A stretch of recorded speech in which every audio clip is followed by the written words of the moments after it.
Dis vanoggend bietjie op eerste strand.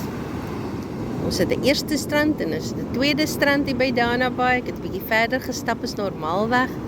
Dis pragtig vanoggend.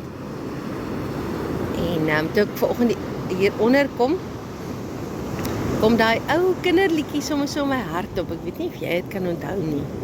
Filippense 4:4 sê verbly jou in die Heer. Filippense 4:4 sê verbly jou in die Heer. Kan jy onthou? Ons het dit baie gesing in die Sondagskool. Is 'n kosbare liedjie en so 'n besonderse skrif. Filippense 4:4 wat sê ons moet ons in die Here verbly. En weet jy, daar's so baie waaroor ons kan verbly in die Here.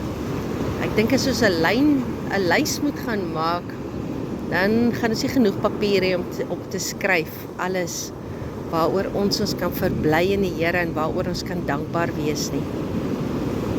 Net soos wat ons, wanneer ons kleinkind en ons kinders by ons kuier en ons tyd saam spandeer en ons verbly ons in daai kosbare tyd wat ons saam kan spandeer en kan lag en kan speel en kan saam kuier en lekker saam eet.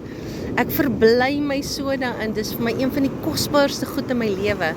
As ons almal by mekaar is en ons kan saam eet en kuier en lag en speel. En weet jy, die Here en ons Vader verbly hom net so wanneer ons tyd met hom spandeer. Hy smag na intimiteit met ons. Hy smag daarna om ons naby hom te hê. Hy is mal daaroor as ons met hom praat en tyd met hom spandeer. Maar hy wil ook hê ons moet ons in hom verbly, né? Ons moet vir hom dankie sê en ons moet vir hom die lof en die eer bring en ons moet tyd saam met die Here spandeer en vir hom vertel van ons dag en van ons lewe. Die Here geniet dit so as ons met hom tyd spandeer en ons in hom verbly. So my woord vandag somme is verbly jou in die Here. Gesels die hele dag met hom, vertel vir hom goed, al weet hy alles, dit maak nie saak, jy verbly jou in die Here en spandeer tyd met hom en geniet die Here. Geniet hom, hy is ons vriend en hy is ons broer en hy is ons Vader en die Heilige Gees wat elke oomblik by ons is.